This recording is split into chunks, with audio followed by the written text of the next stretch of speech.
All right, appreciate it, Erica, and everything's recording. And Yep, you're good. Yep, you're good. All right, well, perfect. Well, one, thank you for the chance to get to talk with you all. Second, I wanted to just kind of put my 2 cents into that is really what we are doing here, what we have done over the past many years, certainly requires all of you. And so whether you're here in the room, whether you're here listening to it later, just know how privileged we are physician-wise to get to work with you all.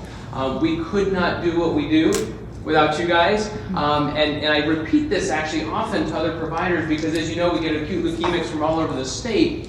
And it's not only the physician that needs to know how to do it, it's the whole team. So anyway, so we appreciate you guys, and that's what part of this is how can we contribute a little bit more to that specialized knowledge that you guys have. And so this is for you. Please stop me and ask questions. I'll just repeat it so that it's heard up here. Where is the mic, just so I can... There isn't one. Okay. It's so you. You're on your own. Sorry. All right, good. I'm accused of being loud, and so this is my chance to do it, and it'd be helpful. But, and just to warn you, if you do kind of, say something in a nice way and ask a question, sometimes I will throw candy at you. So if you're sitting next to somebody, just be ready and duck. So we'll talk about acute leukemia. And we'll just go, sorry. No worries. We have it. Go in. It's just this and so really what I'll talk about is AML today, ALL, APL, all of those we're going to save for another day, just to make sure that we talk about those. We're also going to talk about the upfront treatment of AML and kind of how fast do we need to get started, what are the things we worry about that go bump in the middle of the night, how to manage those as well, and then talk a little bit about how we treat patients. And talk about our induction regimen, what the alternatives to treatment are, some targeted therapies, and everything like that. And so we'll start with a case, and I don't want to get too far ahead of my slides, but I think I made him 54, and he comes in with pancytopenia, and that's all right. Present mode, and it should work for you. Sugar. There we go. If it advances there, I can do that. Perfect. Let's do that. Yep. Sorry. No worries, that works perfectly. So we went through that, and so we'll start with our gentleman, 52. So he had fevers for 2 weeks, later chest pain, some dyspnea on exertion, and then had some fatigue, no other B symptoms, no bruising, bleeding either. No other past medical history, so a healthy guy. Never smoker, occasional alcohol, one full brother, one full sister. Always use that full word, just thinking ahead to transplant, things like that. Nothing against half siblings at all. Vitals, as you can see here, a little bit tachycardic, blood pressure a little bit soft, and tachypnic as well. Had some conjunctival rim pallor, and was tachycardic and had a murmur present. And so we'll get to the first testing that we have. So we've got a CBC, so white count of 6.9, hemoglobin of 2.6. And yes, I have had somebody walk into the hospital with a hemoglobin of 2.6, and platelets of 79. What's the next thing that you guys would want to see here? Just on this tube that you already sent down. What do you think? We got a white count, we got a hemoglobin, we got platelets. All right, yeah. So we got, perfect. So we want to see what type of white cells they are, right? Exactly, perfectly. So differential, and we're just going to go down, we're going to find the microscope and look at them. And there's these atypical immature cells, high NC ratio, and they call them other. And we don't want to see other in the middle of the night. That suggests that there's some cells that shouldn't belong there. And you can see that the LDH mildly high, 392. Reticulocytes are low, which says the bone marrow is not able to make red blood cells well. Some LFTs that are mildly elevated as well. So in terms of clinical symptoms of AML, what do they usually come in with? Half come in with a high white count, half come in with a low white count. Sometimes it's normal. Usually it's from that bone marrow failure, so the anemia causing the dyspnea, the pallor, sometimes some chest pain, neutropenia causing infections, fevers, things like that, and thrombocytopenia causing bleeding, petechiae that can be seen usually in the hard palate or down on the shins. Coagulopathy, so bleeding, disorder can be seen in APL especially, or acute myelomonocytic leukemias, but all AMLs can do it if they want to. Tissue invasion can happen, and these always just let you show some fun pictures. So sometimes you can see this. Obviously, these are not adult teeth. But it's just the best picture I have of that gum infiltration that can happen with the monocytic subtype. We actually had a patient recently that presented that way. If you remember, he was a FLT3 positive gentleman, but it can involve really any tissue in the body. When it involves an area of focused myeloid leukemia cells, sometimes it's called a chloroma, and that's given the name just because of the color when they see it. But in the skin, you can also call it leukemia cutis. Really, it's just a bunch of names for the same thing: myeloid cells that are all together. Importantly, if you hear the words myeloid sarcoma, I know you guys do much more broad oncology than we get a chance. That's not a sarcoma, that's still AML. It just means it's somewhere besides the bone marrow. So myeloid sarcoma is one and the same, it's just different location of those cells. So here's a picture of a tube there, and you can see, one, just another example of blasts here, and two, the normal blood, when it separates out, you see the red cells, you see the serum at the top, and then a little tiny buffy coat where all the white cells live and the platelets are right around there. This is a patient with AML. You can see they're anemic. It's showing on the screen. Oh, it's not? All so right. Can you point with your... Yep. All right, so red cells, serum, little buffy coat with the platelets right in there. Patient with AML, you can see they're anemic, fewer red cells. And this is just a reflection of the missing red blood cells in this big, thick buffy coat there. And if it looks green from the back, it actually is.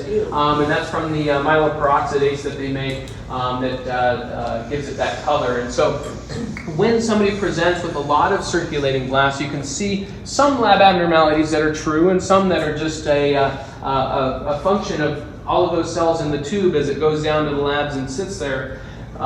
It can use up all the oxygen because they keep dividing so quickly in there. So if you do an ABG, sometimes the oxygen looks a whole lot worse than the person in front of you. And so, but since those are usually point of care, a little bit less abnormalities there. Hyperkalemia, these cells just keep bursting spontaneously. You can see that K go up, but you can also see it for real. So important to know that both are possibilities. Lactate can go up again just because of the growth and can be a true elevation in lactate that contributes to that fast breathing that you see.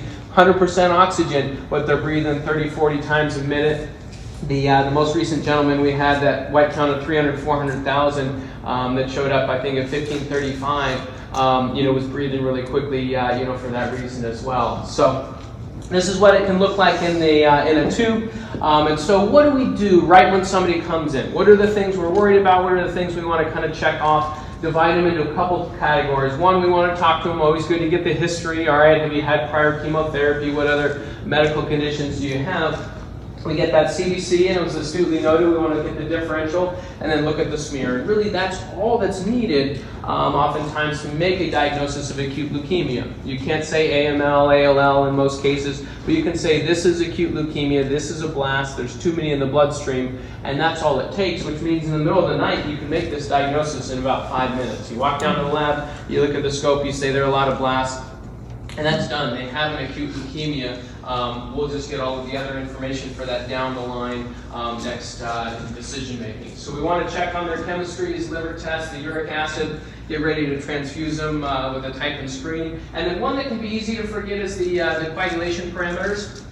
As we mentioned, a lot of patients that present with AML can be at risk for bleeding, so important to know where they're starting out. And coincidentally, they're at risk of clotting and bleeding at the same time. And so they can do both simultaneously if they want to. And somebody with a head bleed while they were having an MI, all of those things are possible, and that's the reason for somebody that looks okay, why we kind of have a ticking timer in our head is they're fine, and then these things come up, because AML left to its own devices will find some of these avenues to start causing organ injury. All right, so that's the initial, immediately. How do we make the diagnosis? Like I said, the smear gives you the first, initial impression. If they don't have a lot of circulating blasts, that's where the bone marrow biopsy is even more vital. We send off the FISH, the cytogenetics, the flow, to get all of the goodies, as they're called, for making decisions down the line. And I'll talk a little bit more about how those impacted and why it's so necessary to get them up front. whole lot of molecular tests, it keeps expanding. And so that's why, as long as you just say, all right, we got the molecular sent off, no need to worry about is it 60 genes, is it 80 genes, because that list will keep, keep expanding. We'll talk about some notable ones. If there's circulating blasts, the fastest way to find out, is this AML or ALL, is to send a peripheral blood sample for stat flow. Really, it doesn't matter if there's just a few or a lot. If you can find out AML, ALL, then you can get the bone marrow biopsy. You still probably will do it, but then you already have the answer cooking from that early moment in the morning. You hear these are myeloid blasts. You've got your answer in terms of what you're going to be doing as the initial step in therapy. So that's kind of the second phase of let's get all of the information we need. What's the third? All right, now we're going to be planning ahead. This is still done the day they come in. We think about HLA typing for two reasons. One is for that potential transplant, as we'll get into, but the other is, as you all remember well, when you have somebody that doesn't respond to platelets and you have to get the HLA matched platelets, it's very nice to have that HLA typing ahead of time. And so even in somebody that is not a transplant candidate, it's reasonable to think about low resolution type 1 HLA typing, just so then you're ready if they get alloimmunized to platelets and think ahead for that. You want to learn about siblings, learn are they healthy, are they not, where do they live, as you think about potential transplant down the line. Because it is known, and that's one of the things I like about our unit, and you guys here, we get to treat acute leukemia and transplant seamlessly. So we can start from day one working on this, and I'll show you some data in a little bit that suggests that places that do that get more patients successfully to transplant than those where it's separate silos and you have to kind of keep it separated. Consideration of future fertility. I will acknowledge this is one I keep wanting and trying to get better at remembering. Oftentimes I will, but if it's the middle of the night and they got 8 other things going on, it's easy to miss. You guys can be great advocates and say, hey, in the middle of this, let's think about, we're wanting to cure this person. Let's try to make their life as least impacted by this diagnosis as possible. And so thinking about sperm cryopreservation, things like that. I have to acknowledge for female fertility preservation, it's not yet amenable in most cases to a diagnosis of acute leukemia, but hopefully it will get there. For solid tumors, they're getting pretty good at getting it out, but the cytopenias that are present, the immune suppression, and the timing so far hasn't been amenable to acute leukemia. And then finally, once we make a diagnosis, the line, the echo, all of that. But if you don't know if they have an acute leukemia, we'll hold off on the pick unless they have other reasons to get it. But that's kind of the checklist to go through in terms of that first day that they're coming in. Questions about that at all in terms of first moment of getting in? All right, good. I've been hanging on to these too long. Oh, come on now.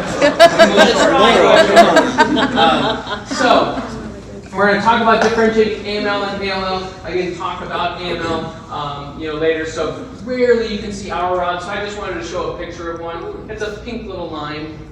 You can catch them every once in a while, and that is only seen in a myeloid blast, not a lymphoid blast.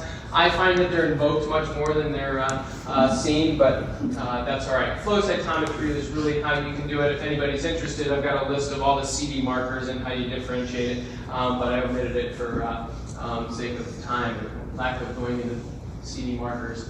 So cytogenetics-wise, you can actually diagnose it. If you see 821 or in version 16, no matter how many blasts there are, that is AML.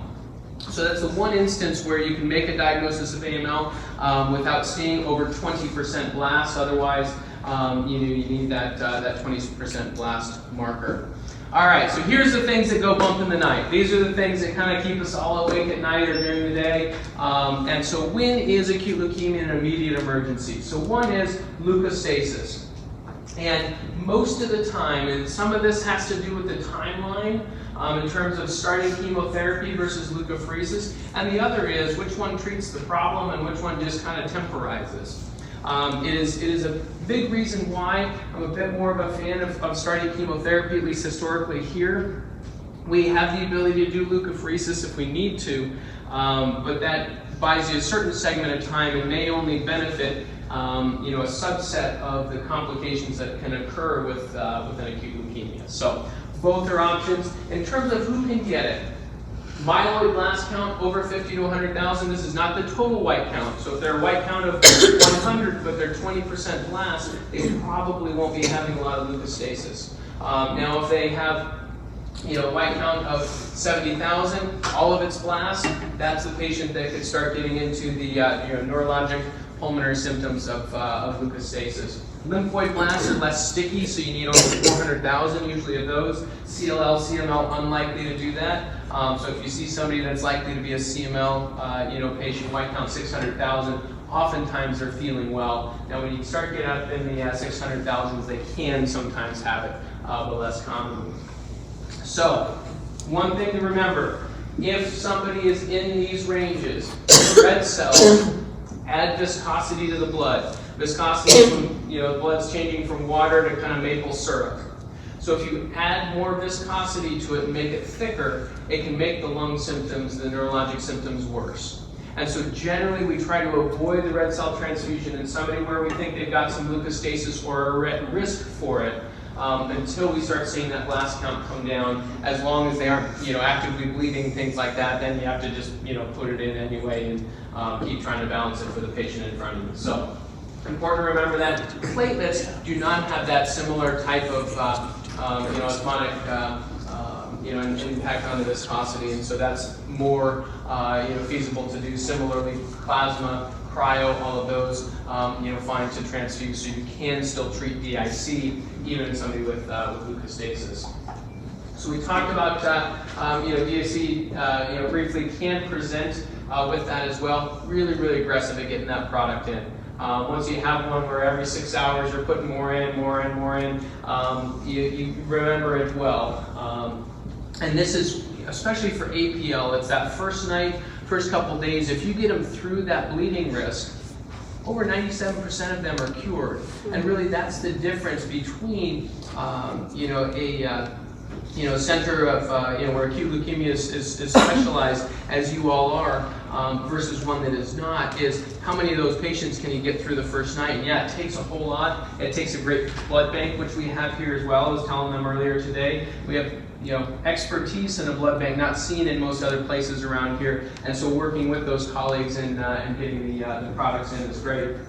So when you treat leukemia, and I'm sure we've had actually a lot of these recently, where treatment of acute leukemia can trigger SIRS. It looks like sepsis, SIRS and ARDS.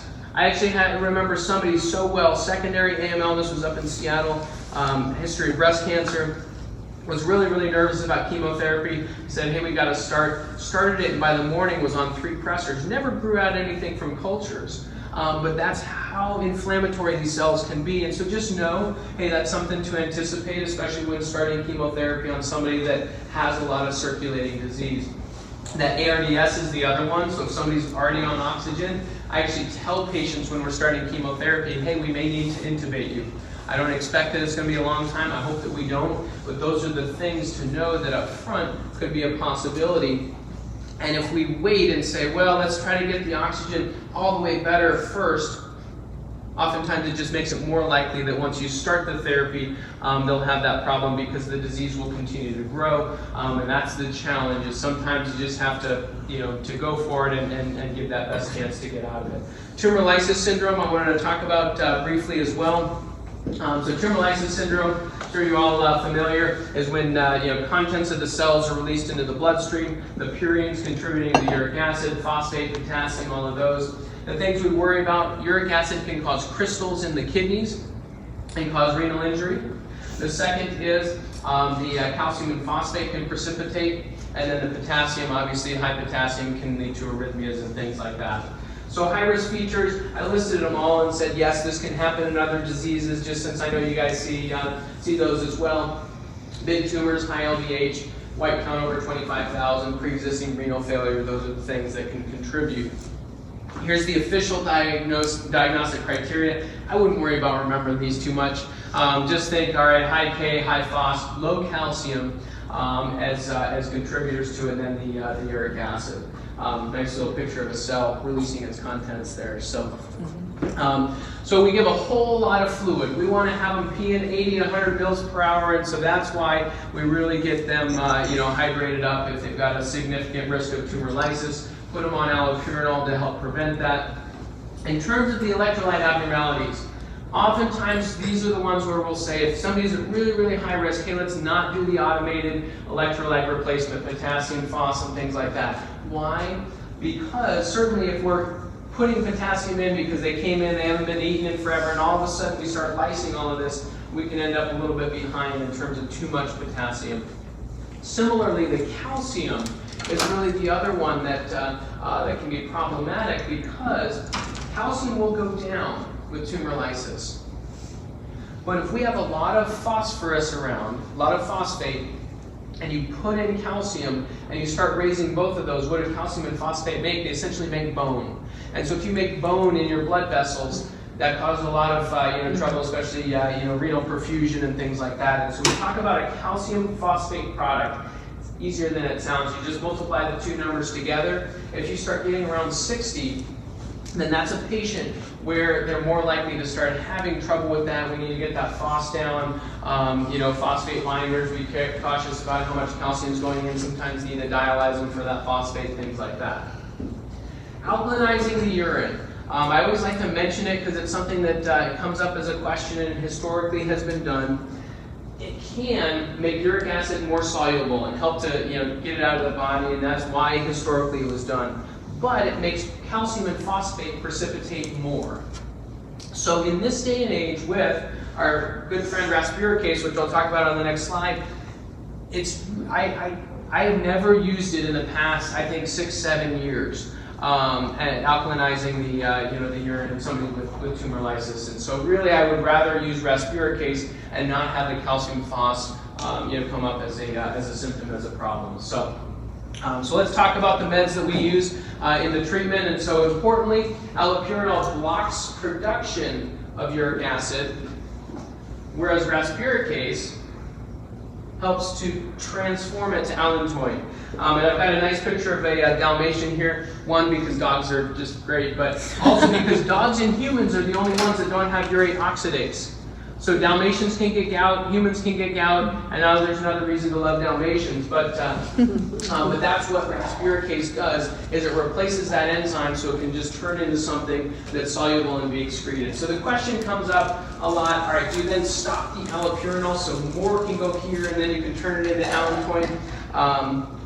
Yes, oftentimes I'll try to just hold it, but usually they've already gotten it for the day. It's going to be a 24-hour med, so I wouldn't worry too much about it. But at least in terms of the pathway, the mechanism, it's reasonable to at least ask that question. Raspuricase, usually if the uric acid starts getting above 10, a uric acid level after we give raspuricase, and usually I say within 72 hours of it.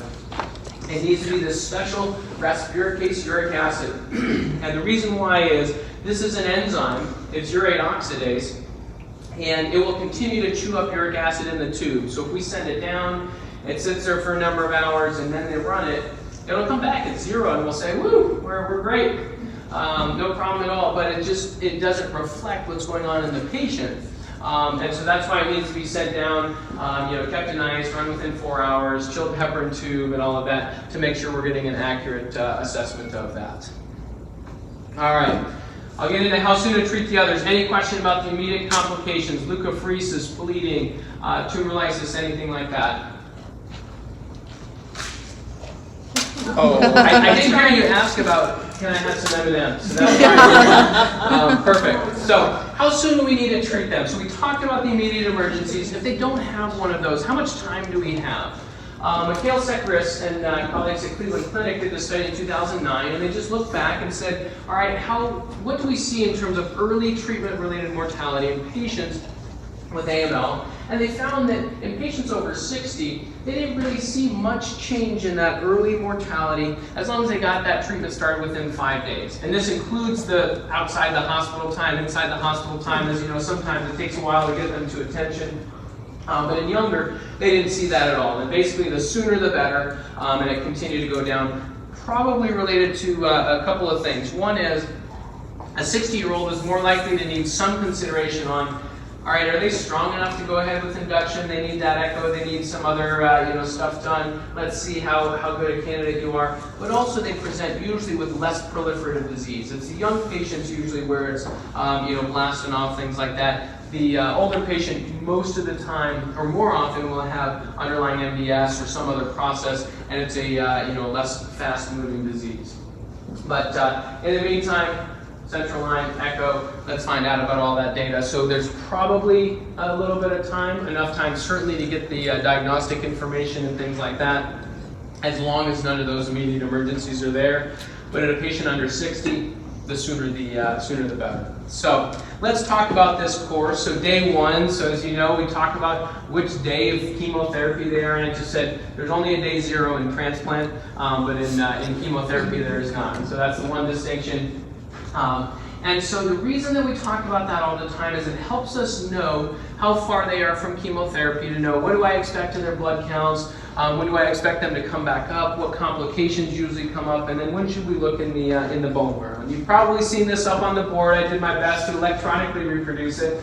But this is kind of what the course looks like for an AML induction. They get their chemotherapy up front, the counts go down, bone marrow day 10 to 12, counts come back up, marrow biopsy around day 28, and that's when we're looking for a CR. So neutrophils above 1.0, platelets above 100, and no increase in blasts. And so that's kind of the course of induction. And this first marrow, again, we're just looking for blasts decreased, and is it hypocellular? We just want to see, all right, we're on the right path. Now, if you had a young patient, you looked at this day 10 to 12 marrow, and you started with an 80% cellular marrow, 100% blast. You do it again, it's 80% cellular marrow, 80% blast. They probably are never going to recover their counts here. So you're waiting for something that will never happen. And that's one of the benefits of looking is, do we give more chemotherapy in the middle? Now for an older patient, oftentimes we won't. If they're hypocellular and they say, oh, it's 20% blast, but it's a 2% cellular marrow, that's a very, very different thing. Percentages always depend on the denominator. That cellularity of the marrow tells us what that denominator is. And so that's why a 40% blast in the marrow can be very different things if it's an empty marrow versus a full marrow. And so that's the second portion on that midway one, to look at. All right, so I'll just talk for a moment. 7 and 3, 3 plus 7. If you've been in any other, hospital, most of them will talk about this for induction for AML, and it's been a standard for for quite some time. Always trying to improve on it. There's many different versions of which anthracycline you give, looking at the cytarabine dose, but it is given as a continuous infusion. We'll compare that to the 5+1 mitoxantrone cytarabine, the 1 day of anthracycline, the day 2 mitoxantrone, 5 days cytarabine at a higher dose, so 3 grams, whereas the 7 and 3 is 200. Some other places will use 100 instead of the 3,000, and so that's how they're different. So more cytarabine, shorter period of time. We do know from a couple studies, the AML-13 trial, Alan Burnett et al. in JCO 2013 showed that in younger patients, high-dose cytarabine as part of induction leads to more remissions and better survival. And so there's probably a benefit to this higher dose cytarabine in those patients under 45. The other reason that this is preferred is the upfront mortality in treating older patients with AML. The median age of diagnosis of AML is in the mid-60s. So if you don't have a regimen that works well for that population, then it's not going to work well for many of them. The AML in the elderly, I should stop using that word. In patients, in the 6th, 7th, 8th decade of life, have increased resistance to chemotherapy due to some genetic changes within the blast, more likely to have unfavorable cytogenetics secondary to MDS, MPN, other things like that, or prior chemotherapy, and they have more comorbidities. So how do we make that decision on who to do induction for?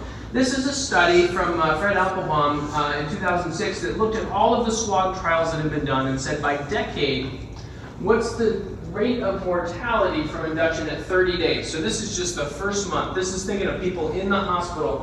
And it stratifies it by ECOG, so performance status. All right, are they up and around? Are they in their lazy boy all the time and watching the soaps? And so you can see that really for younger patients, it's almost always the right choice to go ahead with induction. That risk up front of dying from induction is fairly low. As you get along, though, you can see a couple things. One is risk certainly goes up with induction, but a very, very healthy 75-year-old can do just as well as a 56-year-old that's just okay. So ECOG of 2, up and about half of the day, doing reasonably well. And so age alone should not be a reason to make that decision. So this is with 7 and 3. Now granted, some of them were with trials, some other meds added on, but this is usually a 7 and 3 backbone. So let's look at the data from 5+1. And again, smaller data set, it's always fraught and challenging to compare across trials. This was in 101 patients, median age of 65, and I put all of this over here as a reference, so 65 is kind of in both of those. The 4-week mortality, or that 30-day, was 2.9% with that regimen, and so much lower than what has been seen with 7 and 3, and so a potential benefit of using this in our patients, which is why we're doing that. Even an 8-week mortality of 7%, lower than most of those categories, as you can see with 7 and 3. This had this regimen, CR/CRI, complete remission or complete remission with incomplete recovery accounts. 3/4 of patients, so they responded. Half of patients got to allotransplant, and that's what I wanted to point out. And that's the other great role that you guys have is similar studies that said how many that are diagnosed with AML and their cytogenetics say they should go to transplant actually get to a transplant. It's 5 to 25%. And so I think that some of this may have to do with the regimen. If you have people dying early on or getting so beat up they can't go to transplant. But I think the second thing is this was done, obviously Dr. Nath with his group out at UMass is where these data are from, where you have an acute leukemia and transplant together. Because if you start it from day one, you can get more patients there, more patients to transplant. They showed in this study, and it's been shown in all of the other studies, patients do better. We know that for especially intermediate unfavorable AML, chemotherapy alone is not going to cure them, and so if they don't get to transplant, then we expect their outcomes to be worse. So, what are the alternatives to induction? I'm just going to mention it briefly. Hypomethylating agents, azacitidine and decitabine used to be something that we considered. Now, thankfully, as of 3 months ago, we've got a different option. HMA, hypomethylating agents, plus venetoclax. And this venetoclax is dosed over 28 days. Can go with azacitidine or decitabine. Importantly, they didn't see TLS in this study. Now, I've got to say, in our experience so far, we've seen some blast counts go down pretty quickly. So I would not say that it is impossible. So if somebody's got a high blast count, I would think about having them certainly be in the hospital for the initial therapy here. A good percentage went into CR/CRI, 67%, and importantly, half that had a P53 mutation, usually where we see, all right, there's not much chance of response, they're just really resistant to chemotherapy. Having half go into a CR is quite good, and at least down the line, good overall survival. Yes? Why no TLS? That's a great question. I think it was probably because they had patients, so the study looked at patients with either over 75 or unfit for induction. So I think similarly, if you think about AML in the 70s and 80s, few of them probably had a really high blast count. Okay. And so because anything that works this well would have to cause tumor lysis, and so I think it was just a matter of their patience as opposed to, oh, it's just so good and then it slowly kills the kid. No, I mean it does it pretty quickly. I think it was probably just the population. Very good question. Yep. Thank you. Take it easy on. So let's take this patient about a week later.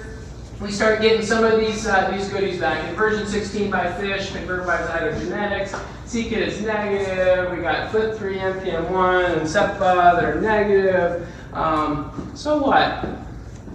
Why do we even check these? It gives us stuff to talk about on rounds, but why do we actually check these? And the reason is, this is what builds our roadmap down the line. And again, there's so many categories. Don't try to say, all right, I'm going to remember all of them. Just know some of the things we find out are associated with better outcomes, more sensitivity to chemotherapy. Some are associated with worse. And just knowing that that's there. I always put this up because historically they had M1 and M2. They don't mean anything for prognosis. So yes, it's historic, and the pathologists still like it, but it doesn't really matter at all. And so instead, it's the cytogenetics and molecular types. Red one's bad, green one's good. Don't worry about memorizing. That's why you just keep it in your pocket. You can just look at it. But you can see in terms of outcomes, the green, the blue intermediate, most of them normal cytogenetics versus the red, you can see different outcomes from chemotherapy and in terms of overall survival. So this is the way to make the best decision for the patient in front of you. All right, but there's something fishy about some of these PCRs, and I like to point this out, especially as we get into what we call MRD, or minimal, or I'm calling now measurable residual disease, where you just want to look and say, all right, you got to a CR, but is there a little bit of disease left? If we've got a marker in the leukemia cells, we know that if we find this genetic change again, it's from a leukemia cell. And so some of them, you can look both ways. So 821 by FISH, or karyotype, is the same thing as RUNX1 T1. In fact, T1 21. 21. Yeah. So anyway, so in version 16, this one doesn't really have a great name, but CBDEP is core binding factor. So when you hear about core binding factor leukemias, that's 821 in version 16. But this is the PCR for the gene that happens when 16 gets inverted. Similarly, this is the gene when 8 and 21 combine, just like with APL, 15, 17 is PML rah-rah. And so helpful to just put those two together and say, yes, they're looking at the same thing, but that's why it's helpful to look for those various things as we go through. So some are favorable, some are unfavorable. We'll talk through them, but just know that that's why we send all 80. And so here's now the list. And ignore all of this.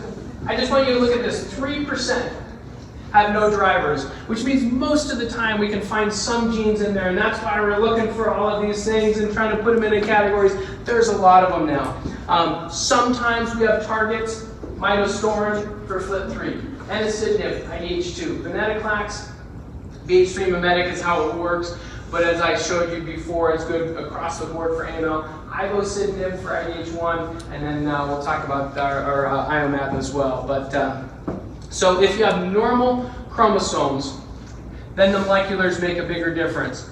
If you have a chromosome change, usually it trumps the the molecular changes, except for FLT3. FLT3 is kind of one of those, the ITD, that kind of trumps the karyotype and makes it less favorable. So if you have normal cytogenetics, that's where you see, all right, NPM1, SEPA as making a big difference versus those that don't have it, and that's why we look for all of these. So what's next? We look for CR. We went through what that is. Getting to a CR in AML is one of the best predictors for how long they live, which is why it's the outcome of a lot of those studies that I pointed out to you. So here's where we go next. So with all of that information, we say we're going to consolidate with 3 to 4 cycles of chemotherapy, or we take them to transplant. One of the questions we got are, what's the difference between myeloablative and reduced intensity conditioning? It's less of a split down the middle as it is just a gradual increase, and we can talk about that more on another day if ever of interest. But back to who we transplant and who we don't. Here's one study, there's a lot that have been done, that said, all right, which one favors going to transplant versus not going to transplant? And you can see it's that categorization of the AML. I never used the word good, but this slide did, and so I didn't change it. We can call it favorable or less unfavorable. So as you know, some patients with that favorable AML still can relapse and then an indication to go to transplant. So if they have the normal cytogenetics and they have a donor versus no donor, more people live. I always like to point that out because when you're on the front lines and taking care of people that have gotten transplanted, sometimes you're like, man, why do we do this? Does this work? And that's why it's helpful to have this data that says, yes, it is. Where you can see neither of these lines is on 100%. That's what we're going to work towards. We'll keep working on that. Both of them are lower than we want them. But it is very, very clear that transplant is better than no transplant. I've heard from a lot of people that say, you know what, I've been working in transplant for fill in the blank however long. I would never get transplanted if it was up to me. And contrast that, we had an opportunity recently to get to hear from a patient that's now decades out from transplant, and he, part of it in hindsight, he's still living 20 years later, said, even if they told me the risk of this working was just a slim percentage, I still would do it. And so it's helpful to hear that from the patient, to say, you know what? No, there's no way they can know what's to come. But this data is helpful because it helps us to know, hey, we're doing the right thing. It doesn't mean that it works for everybody, but it does mean that it's helpful and gives them the best chance of surviving as well as possible. So, off of my soapbox now, but who do we consider for transplant? Primary induction failure, you induce them, they still have disease. Definitely would recommend transplant. If they relapse and then you get them into a second remission and actively relapse disease, who in first remission, intermediate or adverse risk disease, or that secondary AML where they've gotten prior chemotherapy. And so our patient in version 16, remember, no of the other changes, got chemo, 3 additional cycles, consolidation, still working, and so some of you may, I won't tell, can't say who it is, but may know him, but still doing well many years down the line. What if the disease comes back? And this is where I wanted to talk through at least a couple of things in terms of when is enough chemotherapy. And it's not a black and white answer, but we do have some data to guide it. And again, we are always so emotionally involved in patients. That's why this is helpful to just take a step back and say, all right, let's look at what this means in involvement in the conversation. So, this was Eli Esty, who was down in Houston, now in Seattle, and just said with regards to when we look at trials, how good of a response would we expect with the standard, so then we can decide if a trial med is better or not. So when this first salvage, so somebody has relapsed, this is their second chemotherapy.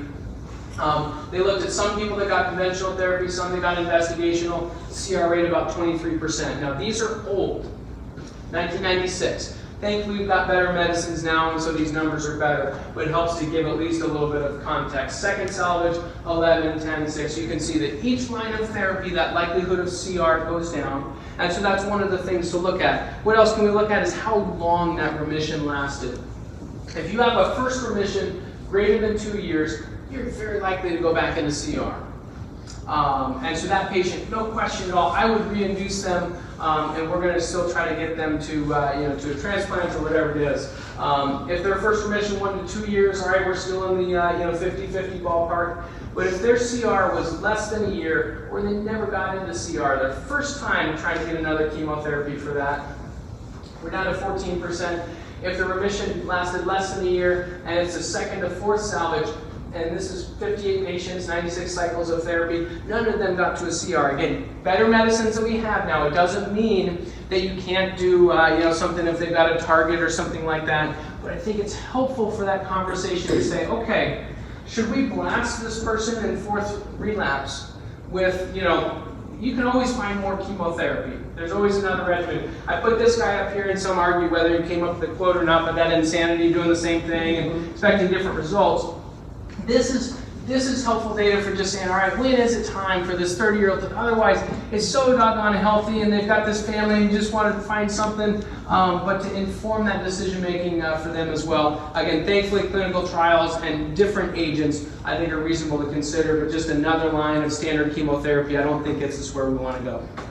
All right, so what other options? Thankfully, we're in a place where we do actually have some of those options, and that's why I like to mention it, because once it stops being responsive to chemotherapy, you have to find a different way, and we'll talk about, you may love it, may hate it, it's got its good and its bad, but radiation is something that can effectively get rid of leukemia cells. And how about if you took a med that targeted CD45, which is on the outside of all hematopoietic cells, all blood cells, and had some radiation attached to it? And what if you could put it into the body and come up with a Ciara trial? And this is really where this came from, is chemotherapy is not going to get this disease back into remission. How else could we find a way to treat it? And so we do have some data. The phase 1, phase 2, they treated 58 patients. Almost all of them had active disease at the time of transplant, meaning greater 5% blast. And so this is a category of patients that, as you saw, if they're, most of them primary refractory, their likelihood of getting into a response ever is actually pretty low, getting into a CR. So to see that 100% of them had a CR at day 28 says, all right, this is better than just another line of chemotherapy.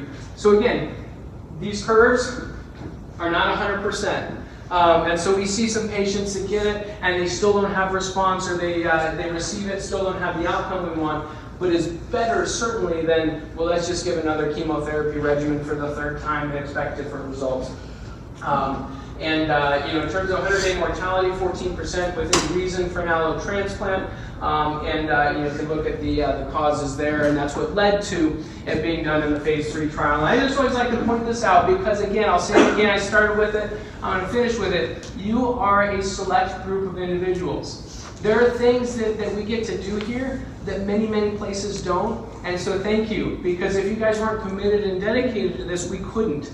We could come up with all these crazy schemes, but if you guys weren't as good as you are at taking care of patients, we couldn't. You can see, all right, wherever the Mississippi is. So we got Houston, we got Dallas, but otherwise, Seattle, which is where it started, and then us. And so this is a therapy that, as you know, some people have sought out and come to find. So with that, I will pause and kind of take questions about any of this, and I need to get rid of more of this candy because I'm not going to eat it. But thank you to those of you who are here, those that are out there. Appreciate all that you do. Thank you. Any questions at all? So when do you decide when to replace calcium in tumor lysis? Great question. So question is when to replace calcium in tumor lysis. I would always check an ionized calcium, and then two, would drag my feet a little bit, because most of the time you can start getting the FOS down. I can't give you a clear number. If you've got a FOS that's going up, I would rather have hypocalcemia than calciphylaxis and start to precipitate all over the place. And so if that FOS can't be controlled and it keeps going up, then I'm much more conservative. If you say, all right, their risk of tumor lysis is pretty low, circulating blast count 14,000, their marrow is like 50% blast, this is the second day or the third day after starting therapy, well, now their risk tumor lysis is lower, and I'd probably be fine with adding it back. But it's never an urgent thing unless we say, all right, hey, they're starting to have rhythm abnormalities with calcium. Well, certainly then, yes, we're definitely gonna put it back in there. But other than that, just slowly, because usually that FOS that second day will start to kind of tail up a little bit, and so then you just give half of what you might otherwise give for the calcium, and just kind of go slowly, make sure you get enough in. Good question. Do you see pulmonary infiltrates with leukemia? With a lymphoid, ALL? Yeah, so do you see pulmonary infiltrates with ALL? I would say less commonly. Again, the lymphoid blasts are a little bit less inflammatory than the myeloid ones. So in terms of the ARDS kind of a picture, I would say less often. More often, lymphoid leukemias will get lymph nodes. And so just masses, various places, things like that. Good question. She gets two. Two candies. Oh, Two candies. All right, see? Good. See? I'm distracted.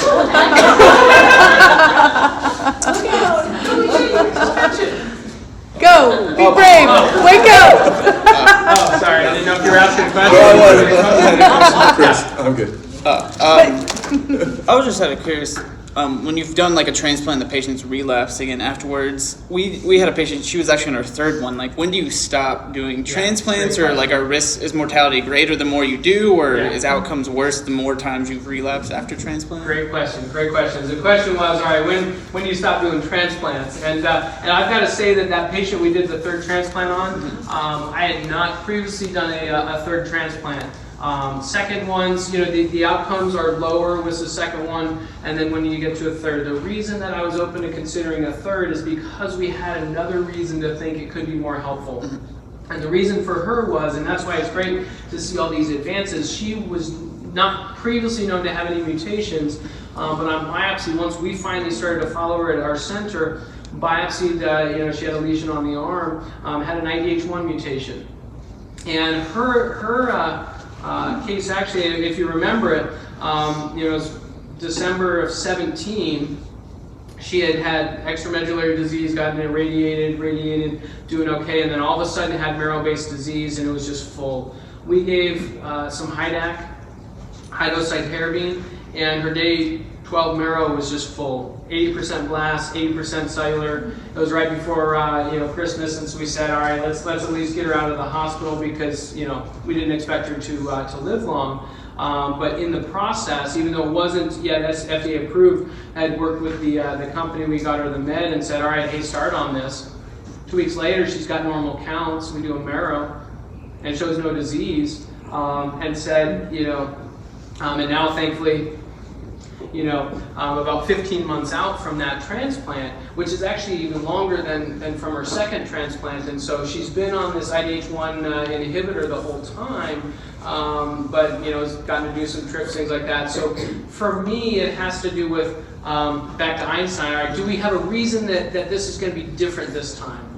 And if we can use it along with an inhibitor, both pre and post, to say, all right, if we get it down to a low level, can transplant knock out the last little bit of those? And even if it's still some residual disease, can we use that targeted medicine to kind of get her farther from transplant? And so it's similar to the data I showed you in leukemia. You want to have a good reason to do it, and if you see leukemia, especially AML, that's relapsing within 6 months of transplant, usually their likelihood of any of those options working well is unfortunately pretty low. And so if you've got a good reason that it can be helpful, reasonable to consider, but in many patients I wouldn't. Very good. And then also for that, then I'm pretty sure she had the same donor each time. Would you ever consider using a different donor? Yeah, great question. Yeah. So this is what people like to debate about. So the question was, all right, second transplant, same donor or different donor? There's a bunch of studies out there, and you can pick which one you like better. Some say, yeah, a different donor seems like it's better. The more recent ones, and 2017 had another one that said it doesn't really matter. If you use a different donor versus same donor, the outcomes are actually pretty similar, since it was a fully matched sibling. And again, we wanted to make sure we didn't go overboard in terms of toxicity. And that's really the other balance, is we wanted to control disease, but I didn't want to give her a ton of GVH and say, all right, let's go with a 1 out of 10. I don't care if you're haplo or anything. Let's plow ahead. And I'd rather spare that toxicity, and that's the reason to decide that. And how quickly can you get the cells, and what do the others look like? So very good question. I would say the official answer is undecided, but it seems like there's no difference. Okay. Good question. Anything else? Yeah.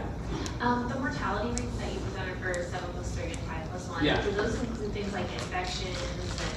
So they do. Okay. Yeah. Usually, if it's if somebody dies by day 30, it's usually from complication of treatment or the first few days of therapy, it not working quickly enough. And so the ARDS or the sepsis or the DIC or something like that, the head bleeds, and so it's usually not disease controlled and then they relapse or anything. I mean, that's why the 30-day is really a reflection of, does it get it in control quickly enough, and then how well can they survive that nadir? Good question. So this question came up about the patient in the ICU about tumor lysis, the white count like in the 300s and now to the 130s, 150s. Is there some purpose of centrifugating the lab tubes? In terms of, so when somebody has a high circulating blast count, if you centrifuge the tubes, can you get a more accurate answer? I'm not aware of the data on that. The rationale makes sense. If you want to test the serum, you want to get all the cells out of it. And if you could do it fast enough, then it would make a difference. But I just envision these cells, if they're really proliferating that quickly, is just the trip down to the lab, they're at least going to start doing some of that. So I'm not familiar with it. If I'm really uncertain, one of the things that is helpful, because it can do a lot of them, is the point of care testing. So just, like you would an ABG, it can at least get a number of the electrolytes, at least your potassium, and by doing it right up there on the on the floor, sometimes you can get a little bit less pseudo hyperkalemia. So. Like blood potassium, what they call. Yeah, exactly. I mean, and so you just always have to take it with a grain of salt. I always say if somebody's got tumor lysis, I'd err on the side of making sure that the potassium gets low, and that's why it's hard to chalk it up to pseudo. But yes, it probably happens, and that's why at some point you always end up with that question of, all right, how much potassium do you replace? Because they've gotten all this fluid, they've gotten furosemide, diuresed off, and now their potassium is 3.2. All right, do you replace it or not? And again, just like the calcium, I would be slow at replacing it and just say, all right, well, let's see if it actually sticks around. And now if you're 2.0 or something like that, worried about arrhythmias, worried about something else, then yes, by all means, do what you need to, but just drag your feet a little bit if it's mild. So, good question. Anything else? All right, well, I will put some of this out here. Please feel free to get it. Thanks so much for the time, and again, thank you for all that you do. Appreciate it. Thank you, Dr. Ulrickson.